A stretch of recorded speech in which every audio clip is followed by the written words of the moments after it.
নমস্কার। ডিম আগে না তৃণমূল আগে না তোলামূল আগে, আর হাতে রইল পেন্সিলের বদলে মোমবাতি। কেন এই কথাটা বলছি?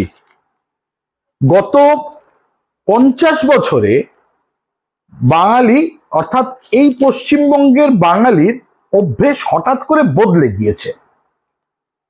এই পশ্চিমবঙ্গের বাঙালি তারা হাতে মোমবাতি নিয়ে মিছিল টিছিল করতে অভ্যস্ত হয়েছিলেন, বামপন্থীরা যেমনটা শিখিয়েছিলেন। সেই পদ্ধতির ধরে এগোতে গিয়ে বাংলার মানুষ, এই পশ্চিমবঙ্গের মানুষ, তারা অভয়াকাণ্ডেতেও হাতে মোমবাতি নিয়ে মিছিল করেছিলেন। কিন্তু কোথায় যেন চরমপন্থা নরমপন্থার একটা লড়াই দানা বেঁধেছিল। নরমপন্থী বাঙালি হঠাৎ যেন কখন চরমপন্থী হয়ে উঠলেন। হাতে মোমবাতির বদলে উঠে এলো ডিম। তবে ডিম নিয়ে বিস্তর আলোচনার শেষ নেই। ছেলেমেয়েরা ডিম পাচ্ছে কি পাচ্ছে না, কেন ডিম মারছেন, ডিম মারলে কি হবে, ডিমের দাম বেড়ে যাচ্ছে, এই ধরনের অনেক রকম ন্যারেটিভ তৈরি হচ্ছে। কিন্তু এটা তো ঠিক যে মানুষকে কোথাও না কোথাও একটা না একটা রাগের বহিঃপ্রকাশ ঘটাতেই হবে। আর ঠিক সেই কারণের জন্যেই এই মোমবাতি নিয়ে মৌন মিছিল, মোমবাতি নিয়ে দুঃখ দুঃখ ভাব, সবটাই যেন হঠাৎ করে এই বাংলা থেকে উধাও হয়ে গিয়েছে। আসলে প্রশ্নটা এখানেই যে ডিম আগে না তোলামূল আগে। ডিম আগে না তোলামূল আগে এই কথা নিয়ে ভাবতে গিয়ে বারবারই মনে হচ্ছে যে গতকালের যে ভিডিও, তাতে অনেকে একটু সাহস দেখিয়ে ভালো তৃণমূল হবার চেষ্টা করেছেন। আসলে ভালো তৃণমূল বলে কোনো শব্দই নেই। তৃণমূল তোলামূল ছাড়া আর কোনো শব্দ আসতে পারে না একসাথে। আর ঠিক সে কারণেই ডিম আগে না তোলামূল আগে এই শব্দ দিয়েই শুরু করা। বাংলার মানুষের যে কৃষ্টি ছিল, একটা বুদ্ধিজীবী গোষ্ঠীও একটা চিন্তা ভাবনা। আমরা বুদ্ধিজীবী, বুদ্ধিজীবী মানেই একটু গম্ভীর, একটু একটু নাটকীয়তা, অতি নাটকীয়তা, একটু ভদ্র ভদ্র হাবভাব। কতদিন আর সহ্য করা যায় বলুন? একটা না একটা সময় তো মানুষকে রিয়াক্ট করতেই হয়, তাই না? আর সেই রিয়াকশনটা কিন্তু এখন শুরু হয়েছে। বাচ্চার পাতে ডিম নেই, তাতে কত কষ্ট।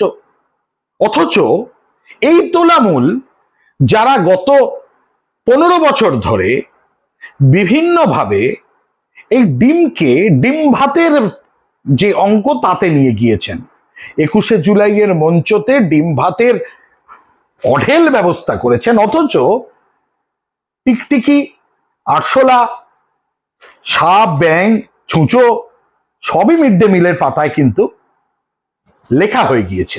একাধিক খবর উঠে এসেছে, সেখানে নয় টিকটিকি, নয় আরশোলা, নয় ইঁদুর, পচা ইঁদুর, এরকম অনেক কিছু খবর টবর হয়েছে এর আগে। তখন ডিমের কথা বোধহয় মাথায় আসেনি। তখন যদি একটু ডিমের কথা ভাবতেন, আর ডিমগুলো যদি অন্য কেউ খেয়ে না যেত, তাহলে কি আর আজকে ডিম খেতে হতো আপনাদেরকে পচা?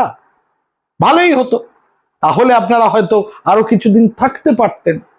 এখন যারা ভালো তৃণমূল হবার চেষ্টা করছেন এবং ভালো তোলামূল হয়ে ভালো তৃণমূল হয়েছেন, আজকে তারা একেবারে এত দুঃখ মন নিয়ে আক্রমণ ছানিয়ে বসেন যে এতদিন কেন বলেননি, এতদিন কেন করেননি।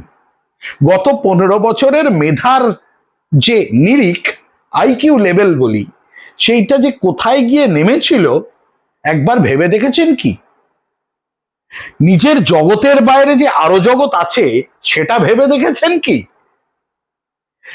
কেন আগে বলেননি, কবে বলেছিলেন, কেন বলেছিলেন, এই কথাগুলো শুনলে না মাঝে মধ্যে মনে হয় গত 15 বছরে দিদি নামক একটা ঠুলি আপনি চোখে লাগিয়ে রেখেছিলেন।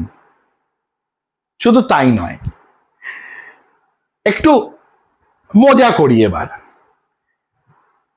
কি বিড়ম্বনা বলুন তো, ঋষি বঙ্কিমের জন্মদিনে আজকে অনুব্রত মণ্ডলকে প্রণাম করে বঙ্কিমচন্দ্র চট্টোপাধ্যায়ের ছবির নিচে দাঁড়িয়ে ছবি তুলতে হচ্ছে, প্রণাম জানাতে হচ্ছে। তিনি বলেছিলেন না যে এই উন্নয়ন তো গলি রাস্তার মোড় সব জায়গায় দাঁড়িয়ে টাড়িয়ে ছিল, কিন্তু ভালো লাগছে ঠেলার নাম বাবাজি হয়। আর বাবাজি হওয়ার পর এখন অন্তত এই মুহূর্তে দাঁড়িয়ে বঙ্কিমচন্দ্র চট্টোপাধ্যায়ের ছবির নিচে আশ্রয় নিতে হয়েছে এই অনুব্রত বাবুকে। এটাই বড় প্রাপ্তি, বুঝলেন কি না? তবে এখনো যারা একটু ভালো তৃণমূল হবার চেষ্টা করছেন, হঠাৎ করে আপনারাও ভাবছেন আজকে থেকে আমি ভালো হয়ে গেলাম বলে আরেকজনকে আক্রমণ করবার চেষ্টা করছেন, আগে বলেননি কেন? তাদের জন্য বলি, আপনারা আগে ভালো তৃণমূল, তোলামূল থেকে ভালো তৃণমূল হননি কেন? তখন কেন বলেননি যে এইভাবে তোলাতুলি চলছে দিদি, আমরা তোমার সঙ্গে আছি, এটাকে আটকাই আমরা? যাই হোক, ভালো তৃণমূলরা, ভালো তোলামূলরা ভালো তৃণমূল হোক, আরো ভালো থাকুক সবাই। এবং এই যারা একটু বুদ্ধিজীবী গোষ্ঠীও মানুষ টানুষ রয়েছেন, গত 50 বছরে বুদ্ধিজীবী ব্যাপারটা তো একটা তালগোল পাকানো একটা যন্ত্রের মতন, একটা একটা একটা সিস্টেম। সেই সিস্টেম নিয়ে ভালো থাকুন, ভালোভাবে চলুন, আর ভালো তোলামূল থেকে ভালো তৃণমূল হন।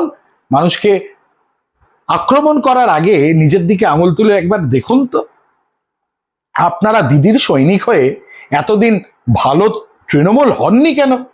ভালো তোলামূল হয়েছিলেন কেন? তাই এবারে আসুন আর একবার ভালো তোলামূল থেকে ভালো তৃণমূল হয়ে পরীক্ষায় বসুন, গুটি গুটি পায়ে গুড বয়ের মতন।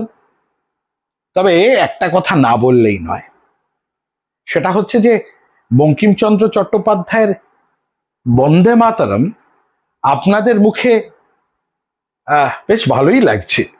আপনারাও অনেকে দল বদলু হবার পরে ভালো হয়ে যাবার চেষ্টায় এখন বন্দে মাতরমকে মেনে নিয়েছেন।